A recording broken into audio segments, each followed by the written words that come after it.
Our beautiful playwright tonight is Vanessa Spence. Vanessa is one of our members of our Women's Room 2021. She's also the founder and artistic director of Virtue Arts, which is an extraordinary and exciting new company while in the region. For those of you who didn't have the opportunity to attend on Saturday, Vanessa hosted, led, and facilitated a broadcast forum, which was a phenomenal conversation we had Saturday night. I'm still getting people reaching out talking about it as well too.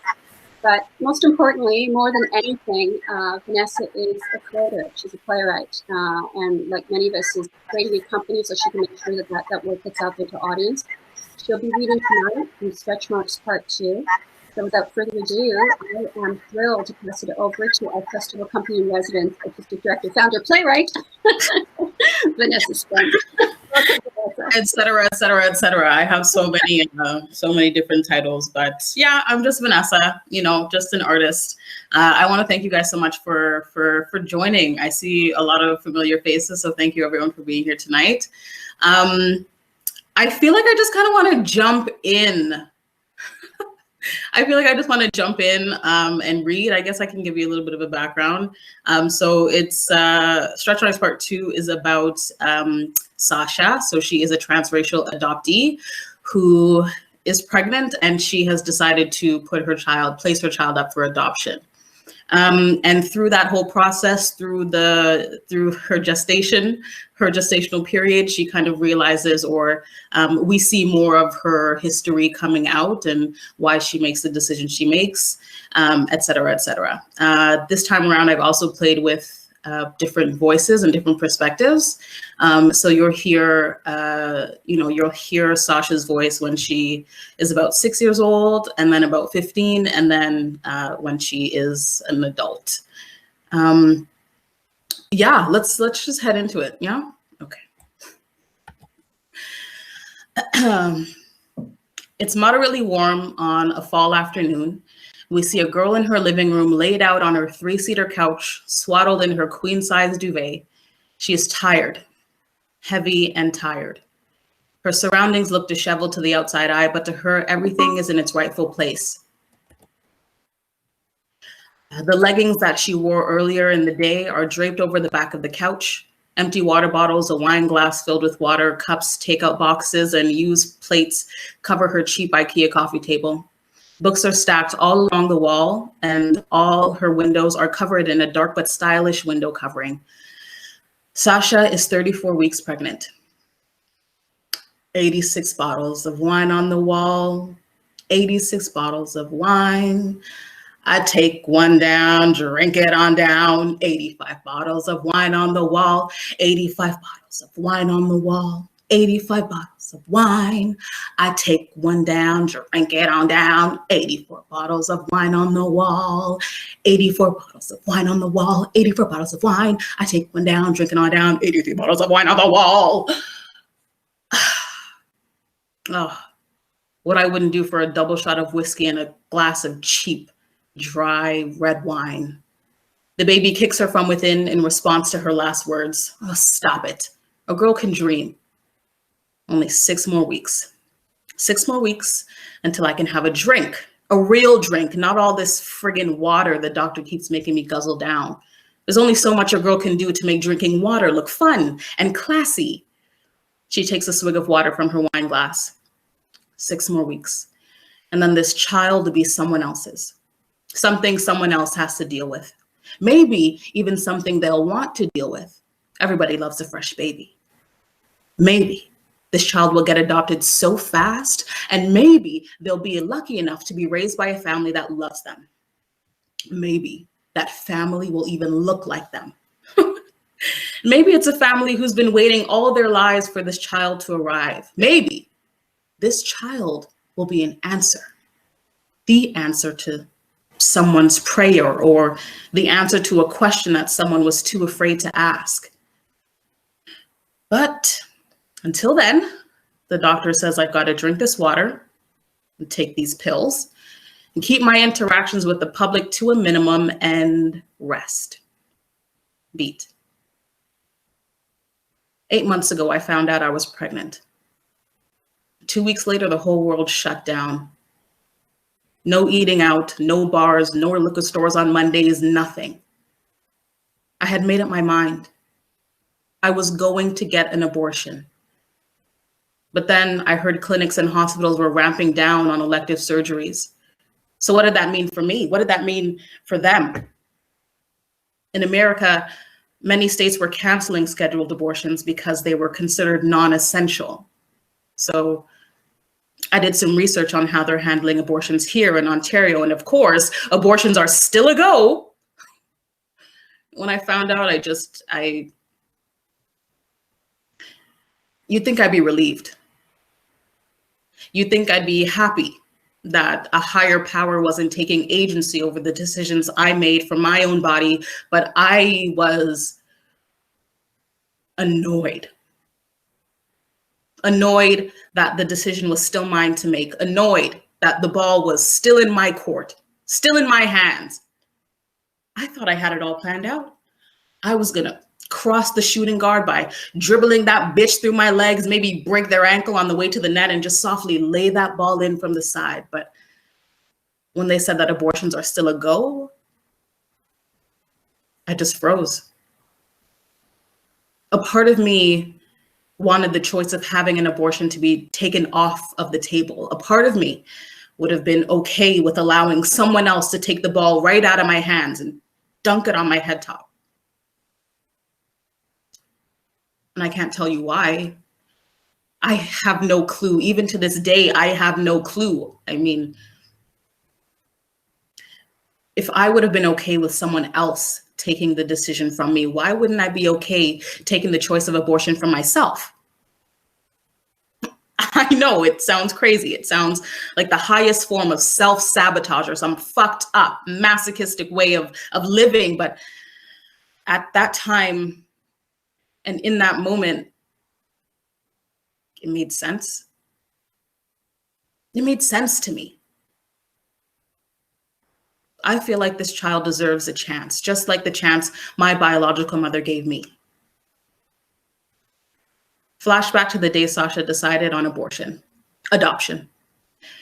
Pro, the child can grow up with both parents. They'll be able to experience what it's like to have a mother and a father, or a mother and a mother, or a father and a father, or whatever. Two is always better than one. Con, well, there's a 92% chance that the adoptive parents will not be from the same culture. And this shouldn't be an issue, but it is. It's a big issue. Imagine being 3 years old, looking at a family photo, and you're the only one who looks different. Do you know what that does to a kid? Pro, I'm a part of the process, a huge part. I get to help choose who the parents will be. Con, I can't make a decision to save my fucking life. If I could, then I wouldn't be in this situation in the first place. I would have gotten that abortion, came home, bled for a few days, drank, immersed myself in some Netflix show with 12 different seasons, and then slept. Pro, I can be in the child's life without being their mom.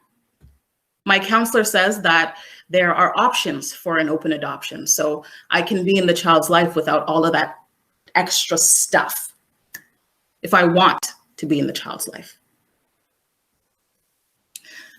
Con, the adoptive parents might back out at the last minute. I go through all of that trouble to find the perfect parents just to find out that they don't want the child because the child doesn't look like what they're expecting, or the child doesn't function normally, or maybe they just don't like me. And this child is half of me. So maybe they would be afraid that this child would get my gene of fucking some shitty people and then getting pregnant and then not having enough balls to, or maybe they want to see the birth father and he doesn't even want to be a part of this.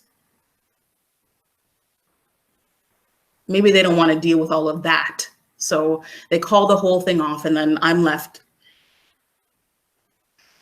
Again, I'm left to pick up the pieces. Mother's baby, father's maybe. The thought of having a family crossed my mind. Nothing in my life was going well. I had just lost my job, so maybe this baby was a silver lining. I considered it. It was a lonely time. Everything was shut down and people were shacking up. The guy who impregnated me called a few times and I made the mistake of inviting him over, ordering him some fancy dinner and surprising him with the news of our baby. We were sitting right here, food on this table, with our asses on these pillows. I was halfway through my chicken Caesar and he was mid-chew on his calamari appetizer. And I just told him flat out, I'm pregnant and you're the father. I looked him in the eye and I held eye contact, waiting for him to say something, anything. He just sat there, chewing his overcooked squid. And finally, after swallowing and taking a sip of his beer, which I bought, by the way, he said, well, what are you gonna do? You, as in me, as in singular. He didn't see it as our decision. He saw it as a decision that only I could make because he only saw one way around it. So I tested him. Well, I want to have the baby and I want you in their life. Everything changed. She begins to reenact the conversation between her and her baby's father, switching between the two characters. Baby daddy. How do I know the baby's even mine? Sasha. You're the only person I've been with for the past 6 months. Baby daddy. What about that nigga you claim is your best friend? Sasha. I told you, you don't have to worry about him. Baby daddy. It's hard not to worry about other niggas, especially with the way you drink. Sasha. Oh, now you give a fuck about my excessive drinking. Well, where was that worry at 1 a.m. on New Year's Day? Oh, right. It was coming inside of me, baby daddy. I didn't hear no complaints from you then, Sasha. And I'm not complaining now. I'm simply telling you what's up and what I expect from you moving forward. What's the issue?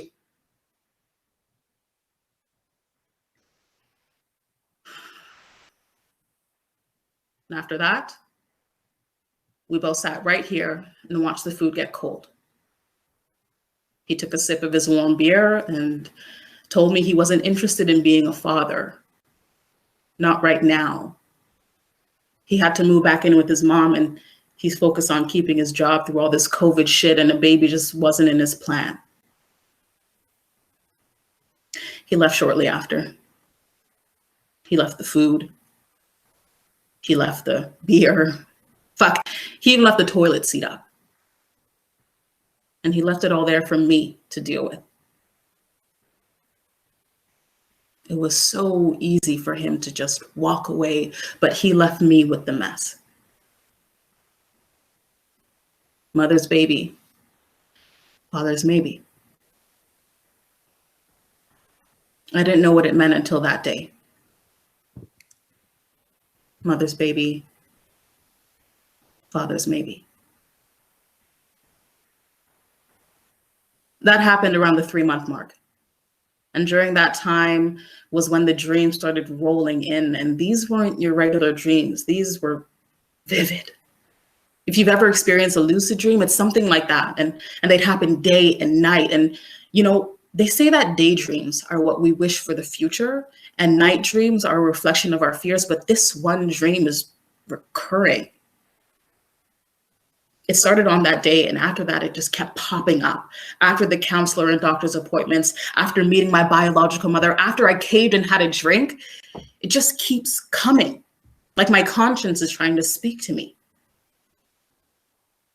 It starts with fire, everywhere, all around me. There are burning buildings and turned over cars, people running up and down the streets with torches and weapons. It feels like a post-apocalyptic world. There's no government, no form of currency, no love. We just have ourselves. And I'm latched onto a pole. How I got up there, I have no idea, but I see up and out and beyond. I see miles of bodies and wreckage, but beneath the blood-tinted clouds just over the horizon, I see a glimmer. It starts off clear, and then the longer I look, I see blue. That glimmer is water. And I can't get close enough to it, but in the water, I see my reflection. I see life. I want to go towards the glimmer, but then I'd have to climb down from the pole and walk through the fire, bodies, and wreckage with no guarantee that I make it out alive. All I'd have is intention. All I'd have is hope. But with the shit that I've seen in my night dreams, well, that tells me that intention and hope may not be enough. The voice of a child is heard, humming and singing a familiar tune.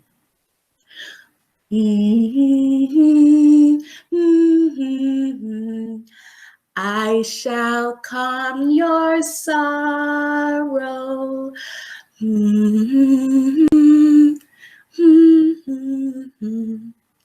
While I have you cuddled.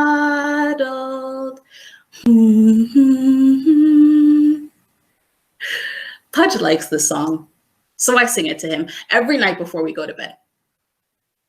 And this is Pudge, and he's my teddy bear. And my mom gave him to me when I was born. I think. I can't remember anything before that time, so I'm pretty sure it was when I was born. My neighbor Michael has one that looks just like it. And the last time I went over for a play date, he told me that he got his when he was born too. He said he was born at 3:26 a.m. on a Tuesday. And that's when he got it, because that's when he was born. And he always throws out things like that. I was born at 3:26 a.m. and it was Tuesday. Like, who's supposed to remember that kind of stuff? God, he's so annoying and such a know-it-all. I asked him how he knew. And he said his mother told him. And then he showed me a picture frame with his baby picture. And he was holding his bear and the time was right beside it. Michael with his Pudge knockoff and 3:26 a.m. right beside him. He asked me when I was born since we got our bears at the same time. I don't know. Ask your mom, he said. She's got to know. So when I got home, I asked her, Mom, what time was I born? Michael knows because that's the same time he got his teddy bear that looks just like mine. And you gave me Pudge when I was born, right? That's what you said. So what time was I born? My mom turned to look at me and she opened her mouth big, but nothing came out. But I just couldn't help myself. I was so excited and I wanted to know. Was I born in the morning like Michael or in the middle of the night like a night owl? Those are my favorite animals. Or was I born in the day when the sun was at its brightest? My birthday's in the summer, so I bet it would have been super hot that day, like 50 degrees. Maybe I was born on a 50-degree day, but when I came at 12:15 a.m. at night, or is it morning? Like a night owl. Mom, when was I born?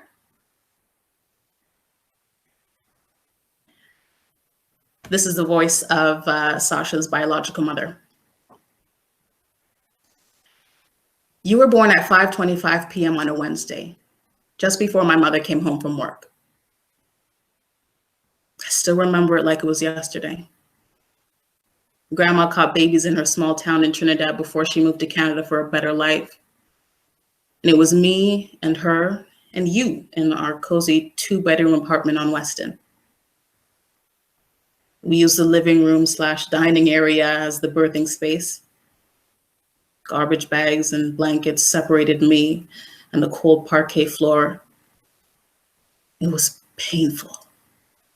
But Grandma just kept telling me to breathe. Breathe, Gil. And then you came like a huge wave that coursed through my body from my head to my feet. Honestly, I think I must have blacked out at some point because I came to and you were there. Grandma gave us a moment of silence, peace, that you started to get hungry, and well, that's when she drew the line. My mom was expected home, so My 63-year-old grandmother had to clean up that whole mess by herself while I wiped you off with a towel. We had to get that place spick and span before my mother came home. She didn't want no evidence of it. She had already made the plans to have you sent to the church after the first night. She didn't want any legal ties or anything like that. And when she came home, Grandma was in the kitchen cooking up a pot of soup, and we were on the couch. You were in my arms, and I was just resting with nothing on but one of those postnatal diapers that Grandma got from work. I saw my mother walk through the door, and I saw her pause for just a quick second. She looked at me, and then you, and then turned away to hang up her coat. She went to the bathroom, washed her hands, and took you right from my arms. She took you in her room with a bottle and some extra diapers, and that was the last time I saw you that day. For a while, there was a hole in my heart that felt like it would never go away. Mom didn't want anyone to know what I had come down with, so she did everything that she could to keep her pride intact. She pulled me out of school because the fact was I was only going to get bigger. She sat me down on our old burgundy red couch and gave me two options. Have the baby and give it up, or keep the baby and get out of my house. I was only 17. And the guy who impregnated me definitely wasn't going to be in the picture. So I made the choice any sane 17-year-old living off of their mother's sweat would have made. But the fact was, I didn't really have a choice. I thought about you all the time, and I still think about you. But I had a life to live. My life was just beginning. And once the milk stopped leaking and the blood stopped coming, I got my GED and went to college, and that hole that I had just kept getting smaller and smaller with all of my milestones. I had convinced myself that I wouldn't have been able to accomplish all that I had if I kept you. I would have been like every other teenage mom, forced to figure it out, set my own dreams aside, live vicariously through my child just to see them make the same mistakes I did. I convinced myself of that.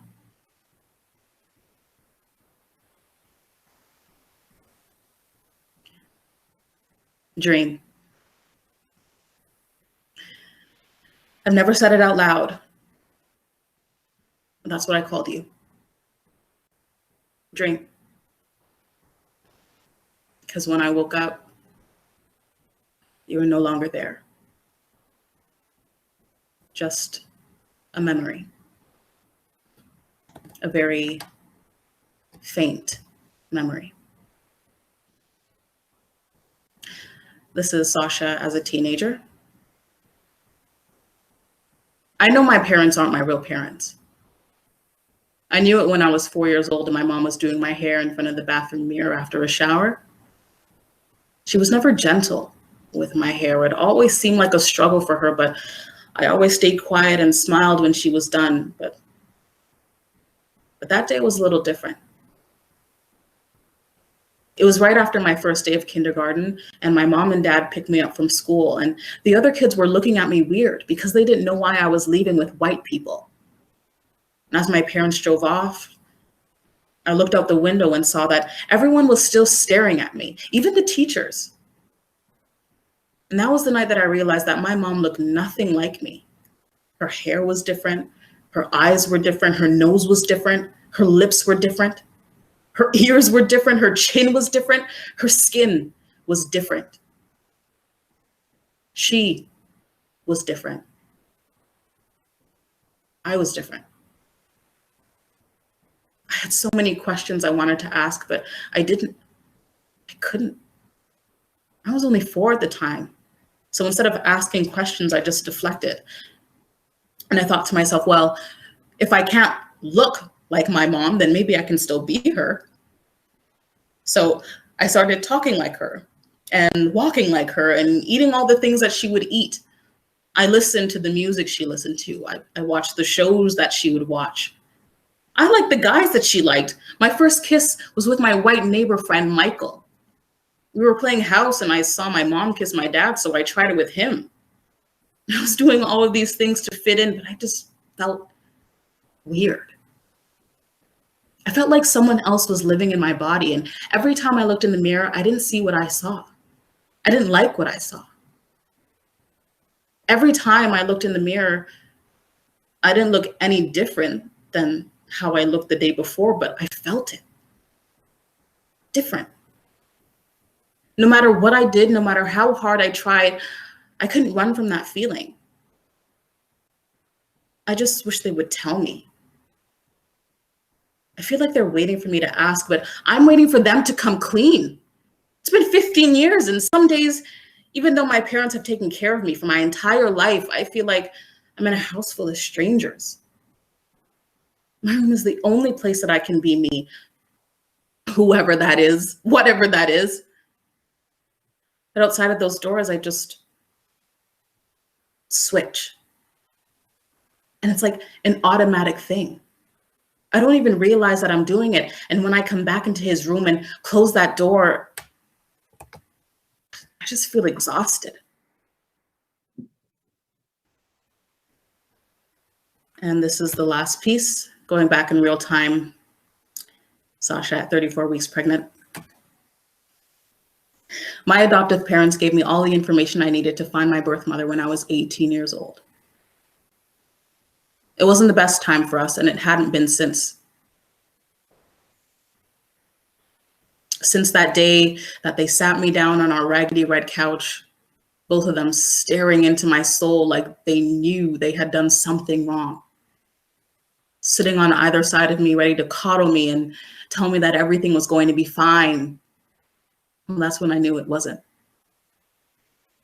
My dad said, "Sasha, we need to talk." And it sounded so sincere, but I sensed a hint of falsity in it.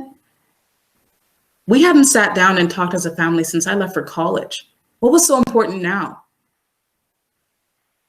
And then, without saying any words, they gently placed a thick file folder, one of those light brown ones, right in the middle of our coffee table. And the folder said, "Donna Moore." Stupidly, I asked, even though I knew when they put that folder down and when I read that name, that there in that tan folder was my mother, my biological mother. "Who's Donna Moore?" I asked, and I got the confirmation. My mother replied, "Donna Moore is your biological mother. We agreed on the day of your transfer that you be given this information on your 18th birthday." By that time, my birthday was actually 3 months ago. They made some excuse as to why they waited so long, something about the fact that I had just gone off to school and I seemed stressed and they didn't want to burden me with this type of information. Burden me with the information of my biological mother. The person who carried me for 10 months and fed me, the person who gave me up without a second thought. Well, they called that a burden. But the true burden is the mystery that's been following me since I was 2 years old, when my mom was brushing my hair in the mirror and I realized that my skin wasn't the same color as hers, and that my eyes weren't the same shade of brown, that my hair didn't curl and bounce like hers, that my hair somehow defied gravity and took twice the amount of time to get done, but always stayed in the same shitty, poofy ponytail. Or when I was 6 years old and the kids at school would ask why I have white people picking me up every day, and I said those white people were my babysitters. Or when I was 12 years old, listening to Miley Cyrus when, according to the Black kids in my school, I should have been listening to Rihanna. Or how about all my life, when that voice in my head 3, 4, 5 times a day would ask, "Where are your real parents? Who are your real parents?" Well, they didn't give a damn about burdening me. or else they would have told me about my past. They would have told me about my biological mother, and they would have told me that I was Black. And not in the physical sense, but in the sense of what that means to the world around me, how other people perceive me because of the color of my skin. I had to stumble, and not once did they try to bring me back on balance. They didn't want to burden me. But they didn't want to burden themselves with the 121 questions they knew were going to come once they gave me that folder. Only their true burden wasn't that I had questions. Their true burden was the fact that they knew that they didn't have the answers. After 18 years and 3 months, they still didn't have the answers.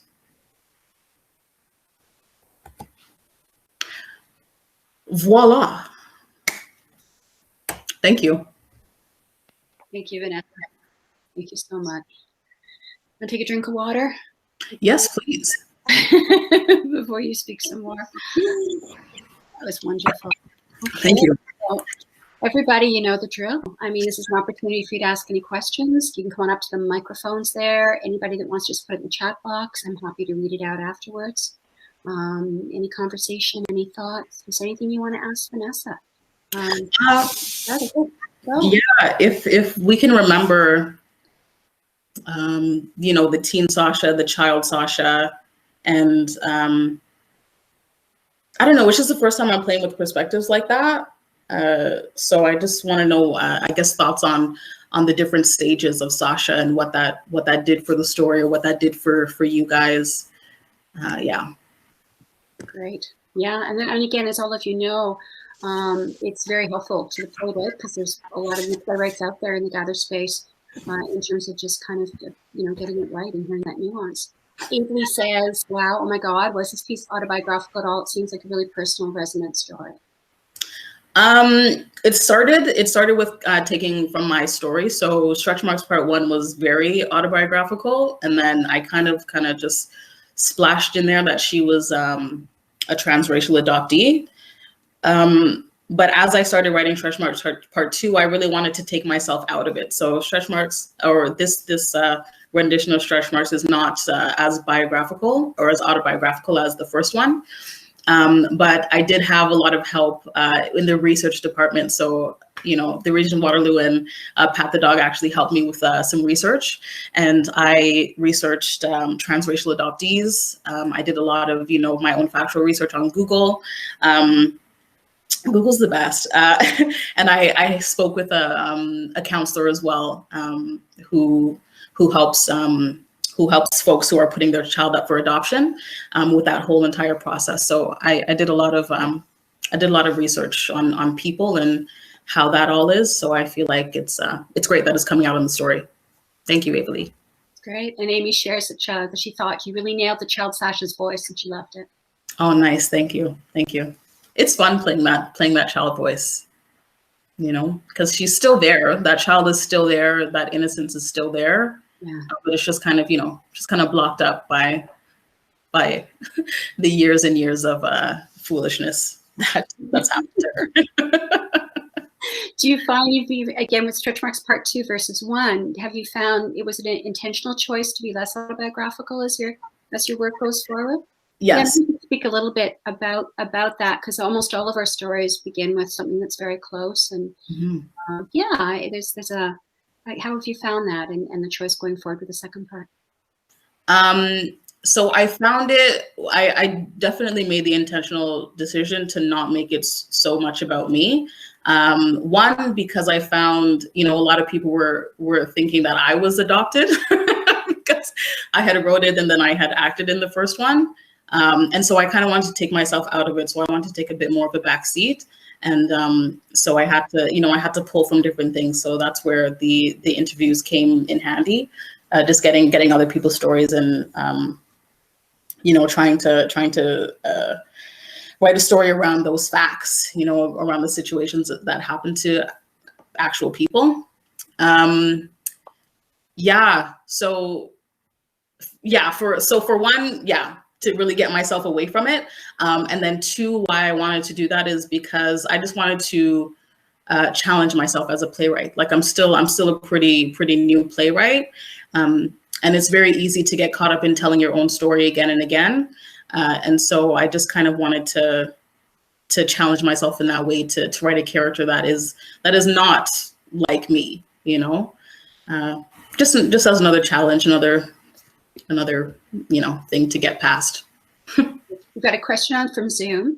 Does your transracial identity factor into your pregnancy decision? Maybe ask it of the character. Does the transracial identity affect factor into your pregnancy decision in the character? Well, definitely, yeah, because I guess for Sasha, her biological mother, her adoptive mother wasn't able to have children, so that's why she was adopted. So, you know, and being around all these white kids for so long in her life, I guess she kind of sees herself in that child, of course, like every mother does, but she sees it as, or I feel like she sees it as a second chance for herself to grow into the person who she wishes that she could have been, if she had, you know, two parents who look like her and who were able to offer her the same cultural supports that that other kids get, you know, because their parents are the same culture as they are, you know, that kind of thing. So yeah, I feel like it plays a big factor in the reason why she didn't go ahead and just get that abortion. Because she could have, and she said that she just could have, but once again, it was just kind of giving her that chance. But I think it was giving herself a second chance to grow into the person who she wishes that she could have been. When you did the research on the piece as well, so and thank you for thanking us, but honestly, thank you. I mean, for these stories, they're so needed. So when you started doing the research, did you set yourself, because this is a part 2, and because as a founder of a company that will produce it, you know what's going to go on stage. Did you set yourself parameters? Did your daughter in the background? I can hear she's no one's home. It's okay. Just me. This never happens. Okay. It must be the essence of something coming through. Did you set yourself parameters about how you would go into the research and how long you would go and how much you would allow yourself to go into that research? Because research can be such a rabbit hole for playwrights. No, I didn't set any parameters.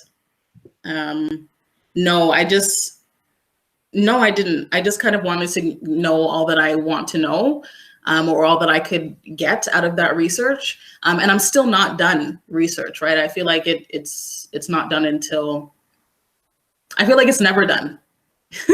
So no, I didn't really set any parameters, but I did say that I wanted a workshopable script by August, you know, because I want to be able to, I'm very blessed, but I have the funding to do a little workshop of it in October.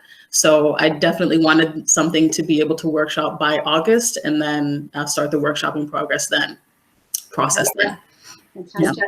We have a question from Rose, who's on Zoom. Why don't the parents tell Sasha about her adoption? Did you work that out? Why did they betray her in that way? So I do have a monologue of the mother's voice, and I'm still or of the adoptive mother's voice, and I'm still wondering whether that should be in the play or not. But the mother, she wasn't able to have children, and she was not in the best relationship. And at those times, they didn't really do much digging into the actual relationship that the two folks had. They just needed to know, did you have, you know, you have got a good, you guys live in a good area, where the schools, you know, this, that, and the other, that kind of stuff, to make sure that you're able to raise a child. But they weren't thinking about all the other stuff. And so she wasn't in the greatest relationship with her partner. And she really, you know, after years and years of trying to have a child, she wasn't able to have one. And so that's kind of why the relationship dwindled between her and her husband. And so she took on more of the brunt of raising the child. And this adoptive mother, she wanted the child more fresh, you know, but she didn't really have the funds to do that. I say fresh, but like she wanted she wanted to know who her baby was going to be before it was birthed. So she actually wanted to be partnered with a mother who was pregnant already, so that she can have that relationship and build that relationship. But unfortunately, that wasn't happening for her. So she kind of, I guess with all of that, she was like, no, this is mine. This is something for me to love. And I'm going to figure out what I need to figure out as time goes on. But she didn't really think about, the cultural differences. She wasn't thinking about all that. She was thinking, I just want a child to love. I want a child to raise. But that whole part of it really just kind of goes over a lot of people's heads.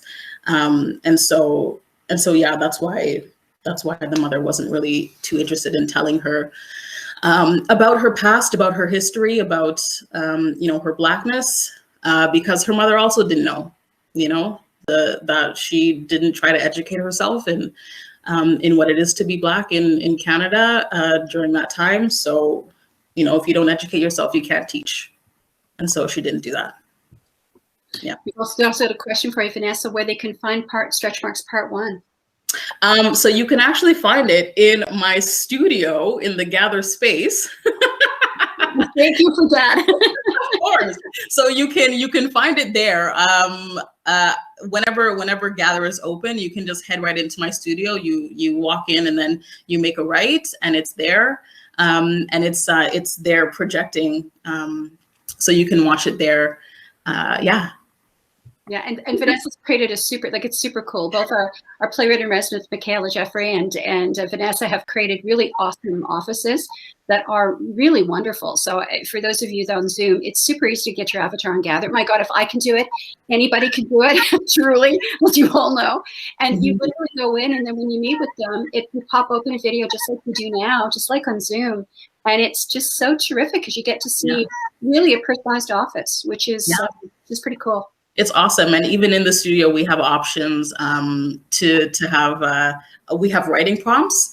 So we have an active document, and you can, I have a few writing prompts, and you can, write down whatever you feel, whether it's, prose or poetry, whatever you feel comes to you when you hear those writing prompts. So we have that as well in the office. Yeah, it's super cool. We do have a question from Jill Cameron. Hey, Jill, if you just want to unmute yourself and go ahead. I'm not sure how the tech works on this end, but I'm still really resonating with you saying that the child is in the adult, because that's the wonder of the play. I realized when you said it that you show that so well. Thank you. How her history is affecting this decision that she's making right now, and I just wanted to tell you that I really love that, and I think it's amazing. So I don't really have a question. I appreciate it. Thank you. No, that prompts something in me though, because as much as the play is about transracial adoption and pregnancy and this, that, and the other, it's really about choice. It's about the choices that we make and how those choices affect our past and our present and our future. So the choice that she makes today, the choice that her biological mother made, the choice that her adoptive mother made, it's affecting her, right? Yeah, and all those choices. Yeah, all the choices of the women through the years are like still with her and resonating. Yeah, I thought that was amazing. Amazing play. Thank you so much. And it ain't even done yet. Yeah. Anybody else? Maybe tell us a bit about your process and how you make it work, Vanessa, because you've got a full-time job, you're a mom, you got a partner, you got a life, and you've got a company as well that you're getting off its feet very, very quickly. And then your work as well. And you act as well. Are you planning on performing as well in Stretch Marks Part 2? I don't want to perform in Stretch Marks Part 2. I really want to take myself out of that lens. I just want to be a playwright at this point in time, and then hopefully, helping out with dramaturgy and direction and that side of things. I've made the choice that anything that I write, I'm not going to act in. because when I did it last time, I had such burnout. I was like mentally exhausted for like 4 to 5 months after. You know, it affected my life. So I was like, you know what? Anything that I write, I'm not going to be in. I wanna kind of see it from the outside in. Sorry, what was the other half of the question? What was the process? It's a typical multitasking question. So how do you make it work? I mean, and again, it's a question for all of us, and there's no one answer. There's no such thing as balance. But I mean, you know, I mean, how do we make it all work, right? So you're a playwright who's active, who has a beautiful voice that needs to spend all of your time on playwriting, but you're aware of the ecology and you want to get that produced, and particularly produced in this region where we just do not have a work representative of voice.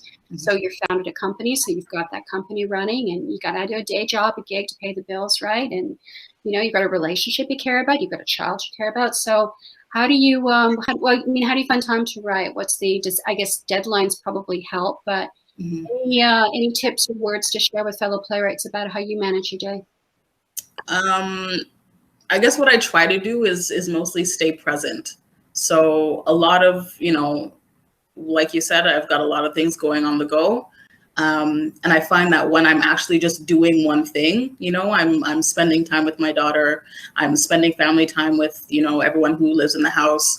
I'm cleaning the house, and that's just one thing that I'm doing, you know. So I feel like it's just being present, making sure that those things are done so that my mind is clear and free when it's time for me to write. And usually I write either very early in the morning, like Toni Morrison, or very late at night with, you know, a glass of whiskey or something to really just keep me up.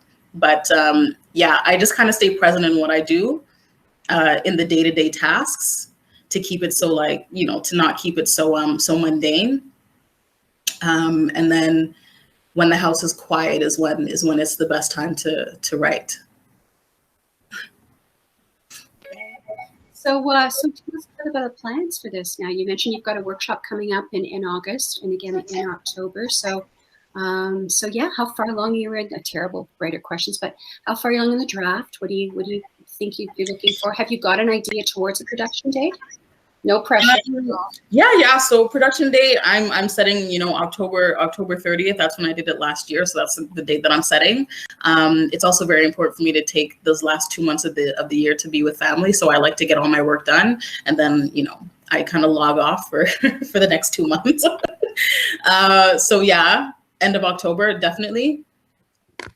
Oh God, what was the second part of the question? Or the first part? Just about getting it ready for production, but how far along are you in? Because how long have you been working on part 2? Probably all the way as you started part 1, of course. But. Yeah. So during part 1, I was thinking about part 2. But for me, you know what? I had a really great conversation with the playwright in residence, Michaela. She was so lovely, and like just taking the time out to even read it and then to talk to me afterward. Like, wow, just so great. Thanks, Michaela. So she helped me realize that I'm further along than I thought. You know, being the first draft and hearing from other playwrights, the first draft is like something that you just don't ever want to show anyone.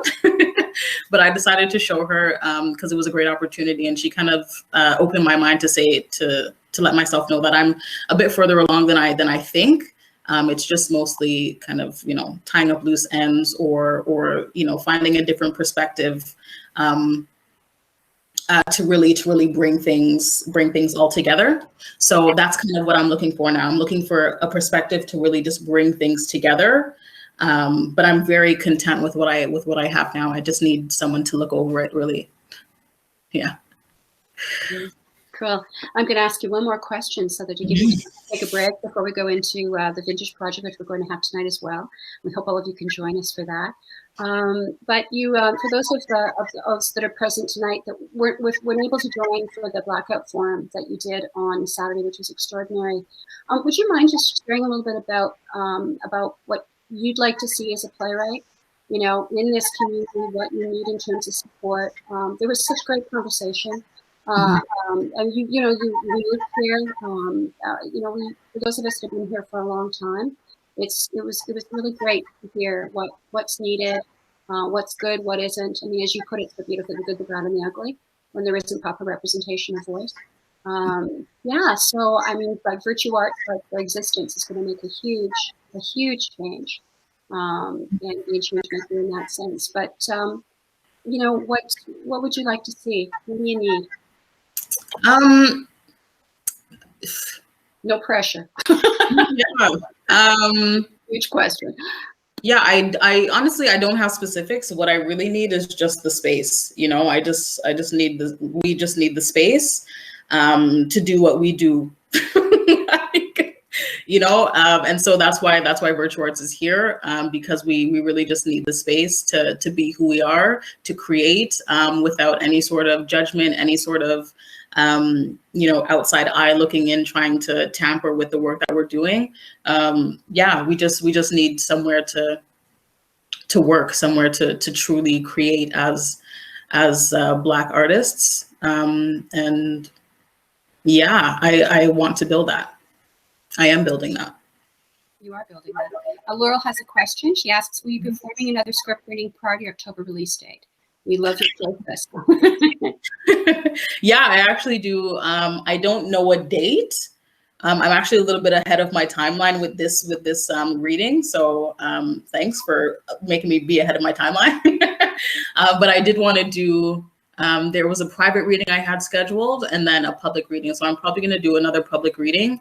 But I want to find, you know, some dramaturgs to help me out. I just need people, I just need eyes, really and truly, because this is, you know, this is one of my first pieces, one of my first works.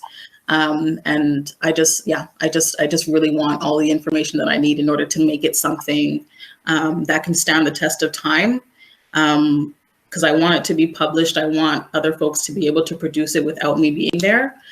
So I want it, you know, I want it to be at a certain point professionally, you know, and creatively and artistically to be able to do that. So, Great. yeah. And people can find that in your information at Virtue Arts, and also, and you're very active on Instagram as well. So yeah, please let everyone know, and of course we'll do everything we can to promote that as well, so that you can be aware and come and you can get the feedback that you need. Are there any other questions you want to ask your audience? No, honestly, just thank you. Just thank you for taking the time out to be here. Wonderful. And any last questions from anybody before we? Oh, you know what? Sorry, I do have a question. I was talking about this with Michaela, but the fact that it's the backdrop or the timing of it is through COVID, right? Is through that time. So I'm thinking, like, does it take away from you guys the fact that I'm using that kind of timeline, or like, do you guys want to see a play that's with that kind of backdrop, or do you guys want to see a play that doesn't really talk about COVID, like, you know? Great question. So the COVID question, what do you think? Anybody have any thoughts? With the silence, that's a major question I think everybody's having in terms of what it's done to us and what the reaction is and what should we put in. You know, I mean, oh, here comes Anne. That's great. Hit that blue square and unmute yourself, please, Anne. Hi, Vanessa. Thank you so much for sharing your work. I was delighted to hear that this was a COVID decision. I think COVID has made so many changes that hearing stories about what other people are going through or what characters are going through. I mean, we're going to see this in work, and it was like, oh, this is my first COVID story that's been created in COVID. So I was delighted by it. Yeah, I was delighted by it. And I also thought it was interesting because it raises questions also around, you know, our different experiences and the fact that it doesn't treat everyone equally, right? Mm-hmm. So thank you. Yeah, thank you. Hey, Jill, go ahead. Just unmute yourself. So now I'm not sure how helpful what I'm going to say is, because I was thinking as I was walking. I was going to say no COVID, but it is part of it because it makes you lonelier, right? And more like cut off from, like she says, you can go to dinner, you can do that, you can, like, so it is a part of the play. So I think I changed my mind as I was watching. I think that, Thank you. probably should be in there. Yeah.